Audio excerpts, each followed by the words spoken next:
নমস্কার বন্ধুরা, কাকলিস ব্লগে আপনাদের সবাইকে স্বাগত। আমার আজকের রেসিপি পেঁয়াজ কুচি দিয়ে ছোট দেশি ট্যাংরা মাছের চচ্চড়ি। খুবই সহজ পদ্ধতি আর খুব কম তেল মশলা ব্যবহার করে আমি আজকে আপনাদের সাথে এই রেসিপিটি শেয়ার করব। আর এই রেসিপিটি খেতে খুবই সুস্বাদু হয়। তবে চলুন দেখে নেওয়া যাক আমার আজকের এই ভিডিওটি। পেঁয়াজ দিয়ে ট্যাংরা মাছের চচ্চড়ি বানানোর জন্য এখানে আমি ট্যাংরা মাছ নিয়ে নিয়েছি। মাছগুলো আমি ভালোভাবে কেটে ধুয়ে পরিষ্কার করে নিয়েছি। এবার আমি মাছগুলোতে নুন হলুদ মাখিয়ে নেব।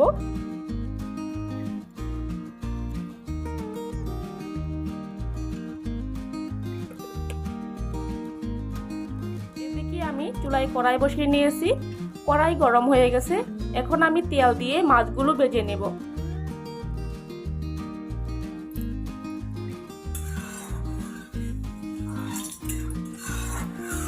এখন আমি মাছগুলো দিয়ে দেব।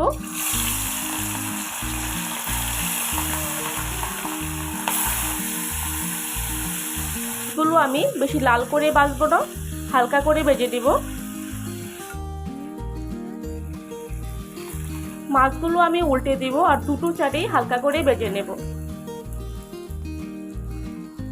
দেখুন মাছগুলো হালকা করে ভাজা হয়ে গেছে। এখন আমি মাছগুলো তুলে নেব। এই তেলে আমি দিয়ে দিব পেঁয়াজ কুচি,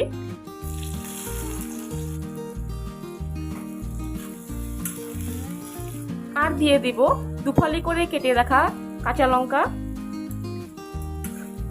আর হালকা করে নেড়ে চেড়ে নিব। দিয়ে দিব নুন।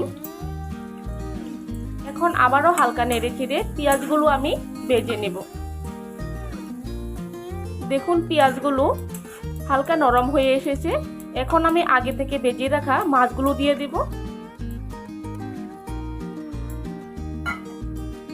দিয়ে হালকা নাড়িয়ে চাড়িয়ে নিব। আর দিয়ে দিব হলুদ গুঁড়ি, জিরার গুঁড়ি। এখন আমি হালকা নাড়িয়ে চাড়িয়ে নিব। আর মশলার সাথে মাছ আর পেঁয়াজগুলো একসাথে ভালোভাবে মিশিয়ে নেব। এখন আমি আরেকটু জল দিয়ে দিব।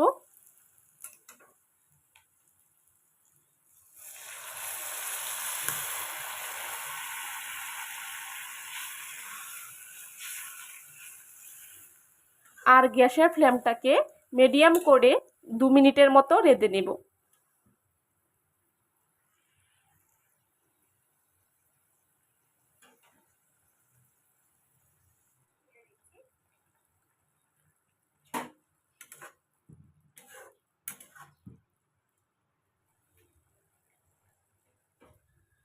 দু মিনিট রেঁধে নেওয়ার পর দেখুন আমার রেডি হয়ে গেছে আজকের রেসিপি। আমি এখন গ্যাসটাকে অফ করে দিব। আমার আজকের এই ট্যাংরা মাছের রেসিপি গরম ভাতের সাথে খেতে কিন্তু অসাধারণ লাগে। আপনারা বাড়িতে অবশ্যই ট্রাই করবেন। আর রেসিপিটি কেমন হয়েছে কমেন্ট করে জানাবেন। আমার চ্যানেলে যদি নতুন হয়ে থাকেন চ্যানেলটাকে সাবস্ক্রাইব করে পাশে থাকা বেল আইকনটি প্রেস করে দিবেন। Bye bye.